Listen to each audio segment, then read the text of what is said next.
Hey everyone, it is Dave and Bo, and we are out in the yard today. We're going to take a look at all the cool things that have happened this past week, and quite a bit has happened. But we'll take a look at the rose garden first thing. And what's really cool is the foxglove are beginning to bloom and give us some height in the back of the garden area.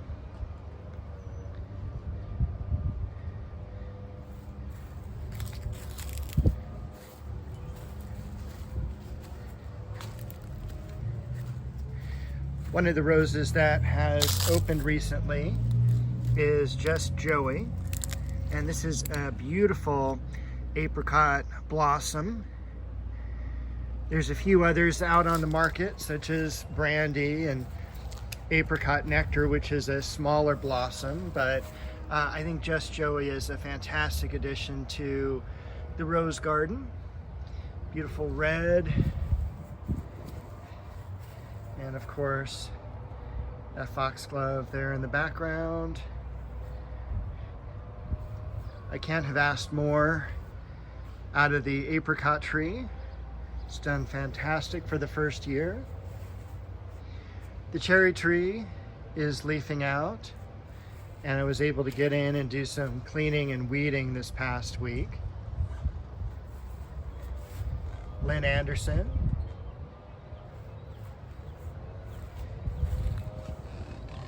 Jump in the rose bed here. This is Chrysler Imperial. We've got some beautiful lilies coming up here, and this is what is called a tree lily. And last year I didn't really get to tree size, but this year, for its second year, hopefully we'll get a little bit more height. Now this is Queen Elizabeth here, and this is a grandiflora. So it does some single blossoms, but a lot of multi-blossoms. Very tall plant. Over here is 49er and Duet. This is the Leonotis that got transplanted. Had very few roots left on it, made a wonderful comeback. So I'm really excited to see this bloom. Probably about June or early July. Has some beautiful orange blossoms to it. More foxglove here in the back. And I've been really surprised and very happy with how well this is done. This is just the first year that it was planted. Tournament of Roses. Almond bush.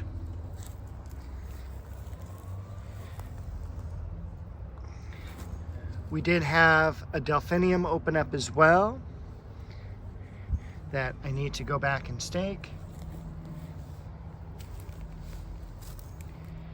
This is gold medal. And also take a look at the larkspur and how well that's done. We'll go around the far side of the crabapple tree today.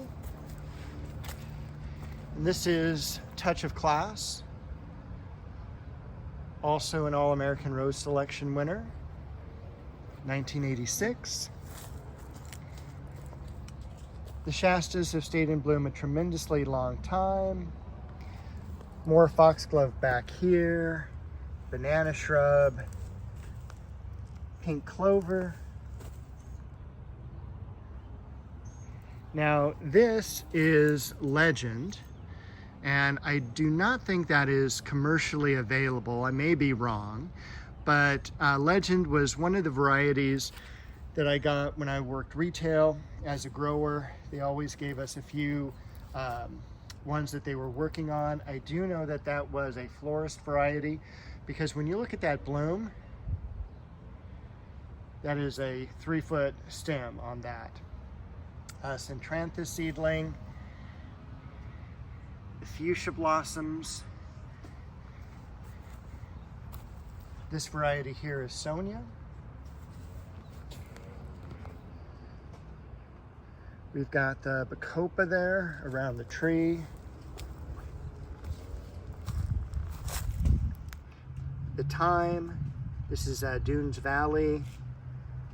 Scaviola still doing tremendous. Tomatoes beginning to take off.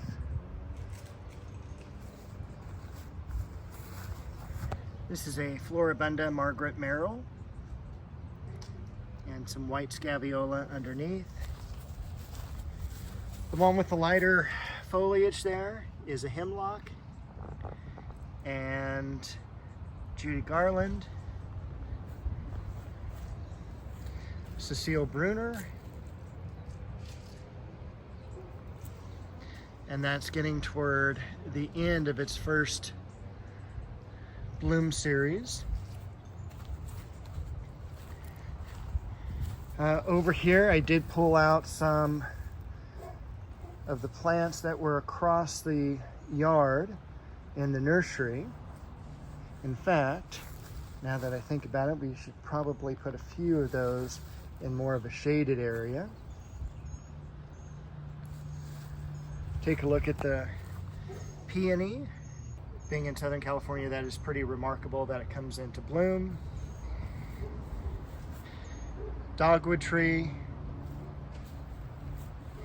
And then still a few blossoms on that pink jasmine down in that ivy, and some hanging from the privet. But the biggest change in the yard this week is that we are missing that tree. And Edison came in, removed the tree. That's been there at least 30, 40 years. Was growing up into all the wires and everything, and every year they would come in and top it and just ruin the shape of it. So now I get to do a little bit more design work back here and, you know, figure out what I want to do. Yeah, I don't know what more to say about that right now. See what tree I put in the next couple of weeks. You can still see a lot of the sawdust from the tree cutting on the plant.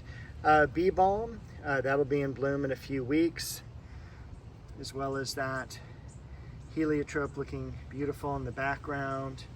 We've got some Gara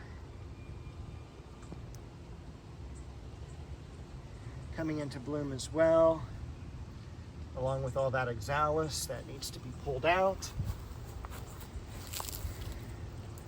That's also a dogwood back there. That's a ground cover dogwood, Cornus canadensis, I believe is the botanical name. The Platilla is still in bloom.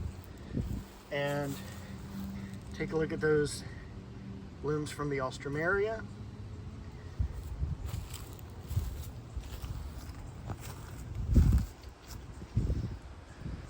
Got a beautiful shaded woodland type of garden, looks like there.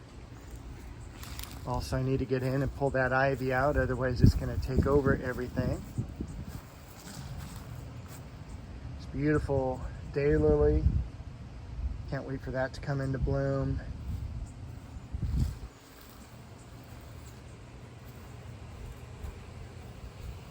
And let's see if there's anything else. Of course, the lavender still doing great. Probably cut that back in the next couple of weeks. Hint, always wear gloves, otherwise you're going to smell like lavender. The poppies are looking really nice. Supposed to get to about 90 next Saturday or next Friday, and we'll see how the heat does with everything. One last plant I want to showcase here is this Mandevilla dipladenia, and it is a white flower and just tons of blooms on it right now, growing very vigorously, great for containers. And that is everything for this week. So I will see you next week with a new video.